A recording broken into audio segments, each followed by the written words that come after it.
Donald Trump got a huge bump, an 8-point swing over the week, and I'm joined now by Stephen Moore, Senior Fellow at the Heritage Foundation, author of Fueling Freedom most recently. Stephen Moore, let's start with, I just concluded an interview with Dr. Liam Fox, the new Minister for Trade in the United Kingdom.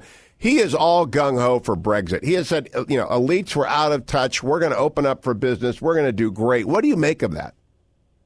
I agree totally. I mean, I think Brexit was a call for sovereignty, self-government, and it was a revolt against the arrogance and corruption of government. And, it's been said so many times, but it is so true that that's exactly what's happening here in America. That's exactly what the Trump campaign is about, a revolt against a government in Washington that's completely out of touch and corrupt and incompetent.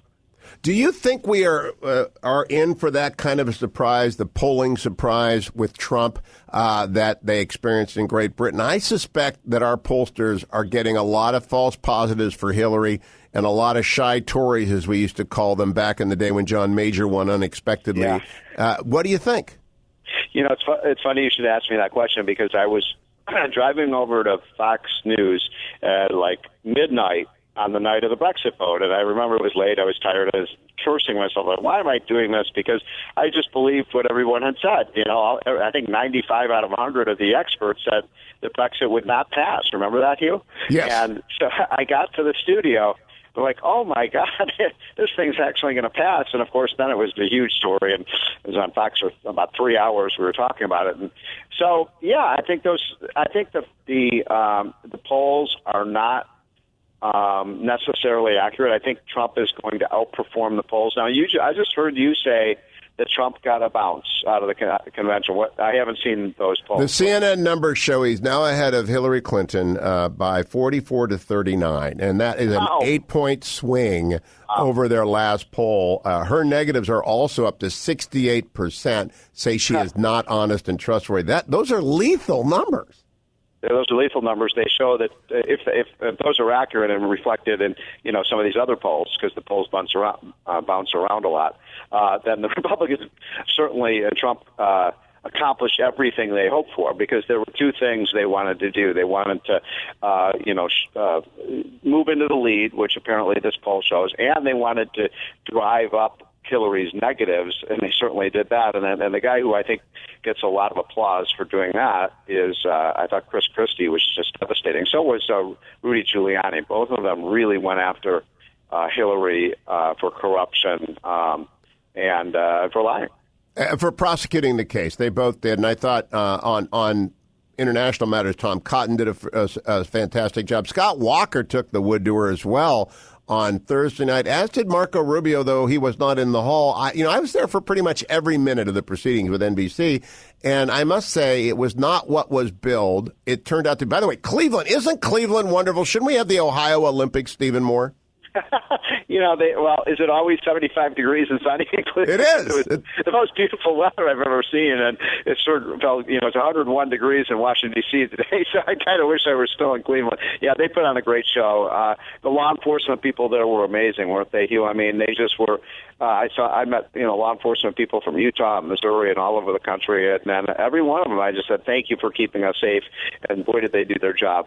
The only thing I would say, look, I thought the convention was a very big plus for the Republicans.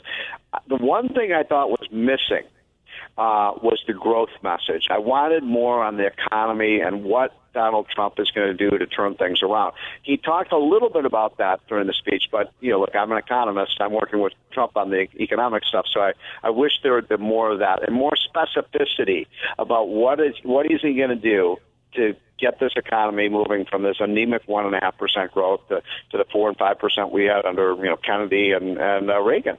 And the one thing I am not in step with Team Trump on, the biggest, is international trade. I just had on Dr. Fox. Now, he is going to go negotiate deals with us, with China, with Australia and New Zealand. They're going to become Singapore with a much bigger economy and a much bigger defense budget and a much bigger footprint. They are going to be a free trade haven if Liam Fox has his way. He even spoke with praise for the Boeing Airbus deals with Iran in an old Nixonian page about exporting your ideas as well as your goods to your adversaries.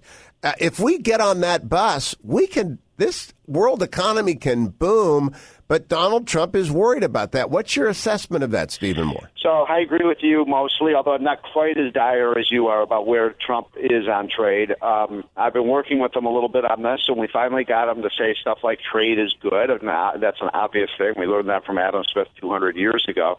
But it's also true. I mean, look, I think Donald Trump has a point, an important point, that Americans feel that these trade deals have not been in America's interest. And I think this is partly a snapback from Obama. I mean, Obama, everything that he has negotiated was the Iran treaty, the Asia trade deal, the climate change deal, all of these things, and there are many more, they put America last rather than first. It's like on the climate change stuff. Okay, we're going to jump off the cliff and we're going to shut down our energy, and then the rest of the world laughs at us and say, yeah, we'll be right behind you. That's got to stop. We do have to put America first in these deals, and if we do that, and I think the TPP needs to be renegotiated, in my opinion. That deal. Why does it take thousands and thousands of pages to do a free trade deal? I don't know, and I just am in favor of making sure that we're growing the economy and pushing our sometimes he gets close to being protectionist, and we do not need Smoot-Hawley, right? Of course not. I mean, Smoot-Hawley is what was the instigator of the Great Depression.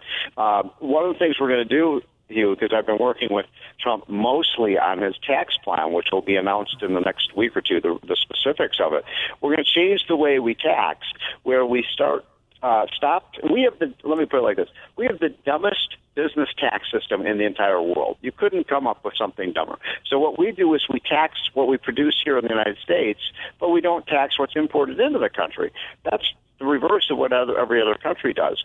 The tax system we're going to put forward on the business side, if something's produced here in the United States, whether it's Ohio or California or Texas, and we send it abroad, it's not going to be taxed. But if something is brought into the country, it will be taxed. And that's the right way to do it. And you can solve 80% of our trade problems by doing that, by changing our tax system.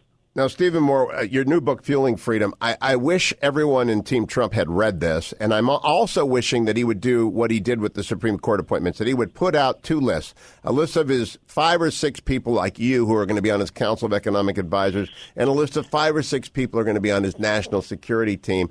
It would reassure, again, he telegraphed with Mike Pence that he's going to govern conservatively and with a growth and national security agenda. But we need some names on that list, don't we? All right. So, Hugh, I'm going to just slip you the answer to that. Here are the 3 senior economic advisors that he is announcing: Larry Kudlow, Arthur Laffer, and Steve Moore. That's a pretty good team. And, that is a very good team. I know you've known Arthur for years. You know, he was one of the architects of the Reagan Revolution. So I feel good about the economics people. He's surrounded himself with. My friend Sam Clovis is the policy director. When it comes to the people, I think this is actually one of the great assets of Donald Trump. You know, you don't become incredibly successful in business, and he is. These ideas that always gone bankrupt. It's ridiculous. He's built an empire. You don't do that without surrounding yourself with really, really good people. And when's that announcement coming, Stephen? Probably the week after, not this week because of the Philadelphia convention. Probably the week after, we're going to announce the advisors. We're going to announce the tax plan, and you mentioned the other thing that's so important is the energy stuff.